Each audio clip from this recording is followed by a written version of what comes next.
like to see 1 million people in the Discord. So I'm going to start doing stuff there on a pretty regular basis and spending a lot more of my personal time in that community and less time on Twitter, where things have just become kind of a dystopia.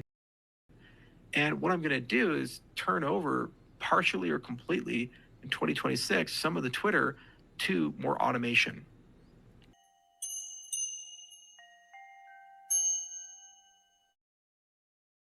Hey, everybody, it's Eri from Tokyo. This is your cryptocurrency update for Japan. And boy, we have seen a couple of meltdowns today on X, so I completely understand why Charles of Cardano wants to spend more time on Discord. Yeah, I couldn't share his adjective, but I'm sure you have an imagination. I've been in this space bringing you updates and unique research, not financial advice, for 8 years. And X for me has just really become quite funny, actually. But I've got nuggets for you in this video and a bit more of that translated shareholders presentation from the CEO of SBI. That would be Mr. Yoshitaka Kitao. And it's about EverNode, the XRP digital asset treasury. But first, for all of the Stellar supporters that are listening to this video, you're going to love this quick video clip curated just for you. I think it's really important, however, for all the XRP community to see how important programmability is, or what we call smart contracts. Now, Panos did a poll and had 1,713 community members vote, and I can't believe it, but this is how the community stands. 62.5% are against adding smart contracts onto the XRP ledger. And today we are talking about the tokenized future of banking. First off, from US Bank, Mike Villano. He's Senior Vice President of Enterprise Innovation with US Bank.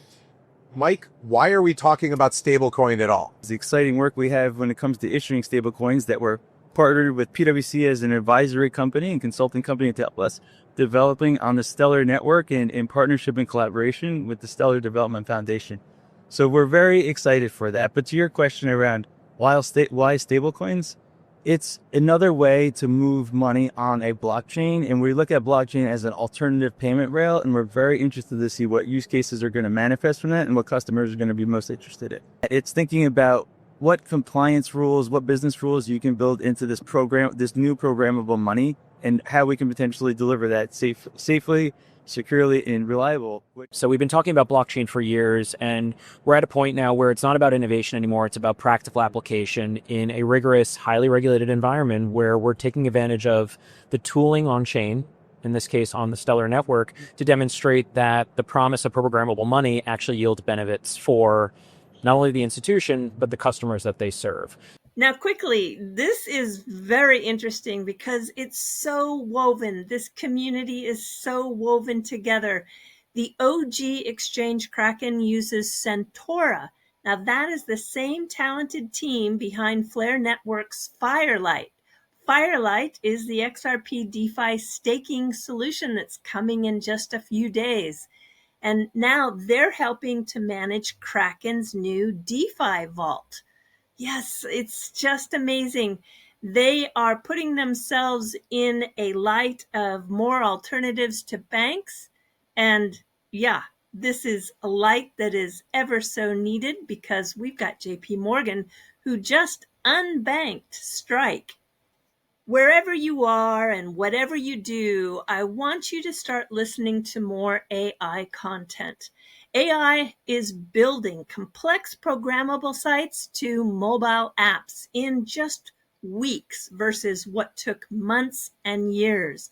Founders are saving millions, and every hour now belongs to mastering AI, not learning tools that are being quickly automated away. And when I mean quickly, I mean like in the next few months. Builders who master AI will be scarce and continue to command excellent wages. Robinhood is making big waves. Yeah, You know, there's just no loyalty in this space. They partnered with Kalshi, the prediction market platform. They brought him into their app, and it was so good. Now the Robinhood company wants to launch their own prediction market.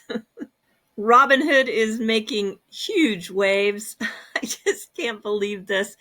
So they partnered with Kalshi. Kalshi is a predictions market, and it was so good, maybe not the partnership, but the predictions market inside the Robinhood app was so good that now they're going to launch their own. I tell you, there's no loyalty in partnerships at all. They'll go through all the rigmarole of getting a partnership to test somebody else's technology and idea and then go and build a competitor. It's got to be rough sometimes. So this time Robinhood, to do this, has acquired a company that is contracted and licensed by the CFTC. That would be the Commodities Futures Trading Commission. Wow, I think I'm going to place my bet on Robinhood. I think they're going to get the lion's share. I have two big interviews next week with C-suite members of the Yellow Network and of Stronghold. I think you probably recognize the logos if you are in those communities. If not, you're going to learn a lot because both of them are really making some moves in the blockchain space. Yellow Network is the company that Ripple's CEO and co-founder Chris Larsen backed with a $10 million seed round that he led. I'm really excited for this particular interview, and it will be with one of the four in this row of C-suite executives.